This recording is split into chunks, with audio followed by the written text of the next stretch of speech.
ఇప్పుడే మీ దగ్గరలో ఉన్న కేఎస్ బేకర్ స్టోర్స్ కి వెళ్ళి న్యూ ఇయర్ కేక్స్ ని ఆర్డర్ చేయండి because it's not a happy new year, it's a happy new year. Jaganmohan Reddy ఇంటికి పంపించడం తప్ప వేరే మార్గం లేదని చెప్పి మీకు తెలియజేస్తున్నా.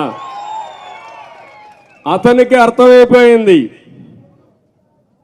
సినిమా అయిపోయింది, ఇంకేం ఉండదు, అది అర్థమైపోయింది. కాబట్టి ఇప్పుడు అంటున్నాడు నేను 92 మంది ఎమ్మెల్యేలు మార్చేస్తాడంట. మార్చేది ఎమ్మెల్యేలు మార్చాలా? ఎవరిని మార్చాలి? ఒక ఛాన్స్ అన్నాడు. పాపం ఒక ఛాన్స్ మన పాలిట శాపంగా మారిపోయింది. అవునా కాదా అని మిమ్మల్ని అడుగుతున్నా. ఏ ఒక్కడి జీవితాలైనా బాగున్నాయా అని మిమ్మల్ని అడుగుతున్నా.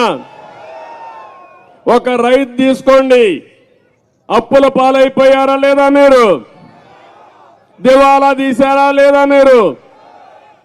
ఆత్మహత్యలు చేసుకుంటున్నారా లేదా మీరు? ఒక రైతు వదిలిపెట్టండి. అక్వా రైతు, మా తమ్ముడు చెప్తున్నాడు, అక్వా రైతు. ఒకప్పుడు అక్వా రైతు రొయ్య మార్గం మీసాలు మెరేసే పరిస్థితి ఉంటే ఈరోజు ఏ పరిస్థితి మీది?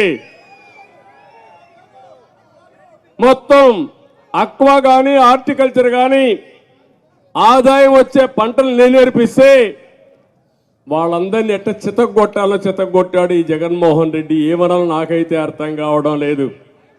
మళ్ళీ నేను వచ్చిన అక్వా రైతాంగాన్ని బాగుపరుస్తామనే వారికి చాలా ఇబ్బందులు ఉంటాయి. ఎందుకంటే ప్రపంచం మొత్తం మార్కెట్ ఎస్టాబ్లిష్ చేశాం. అమెరికా దగ్గర నుంచి అన్ని దేశాల్లో ఆంధ్రప్రదేశ్ చేపలు రొయ్యలు తినేవాళ్ళు. ఇప్పుడు ఎప్పుడైతే జగన్మోహన్ రెడ్డి పుణ్యం కట్టుకున్నాడో వేరే దేశాలు అభివృద్ధి చేసి ఆ మార్కెట్ వాళ్ళు ఆక్యుపై చేసుకున్నారు. రేపు రాబోయే రోజుల్లో మార్కెట్ కూడా కష్టం ఉండే పరిస్థితి వస్తుంది. నేను ఒకే విషయం మీరు గుర్తుపెట్టుకోవాలి. ఒక వ్యక్తి ప్రభుత్వ విధానాల వల్ల మీ జీవితాల్లో వెలుగు తీసుకొచ్చే అవకాశం ఉంటుంది. ఒక వ్యక్తి ప్రభుత్వ విధానాల వల్ల వ్యవస్థల్ని సర్వనాశనం చేస్తే మీ జీవితాలు కూడా నాశనం అయిపోయే పరిస్థితి వస్తుంది. అదే ఈ 5 సంవత్సరాలు జరిగిందని చెప్పి కూడా నేను మీకు తెలియజేస్తున్నా.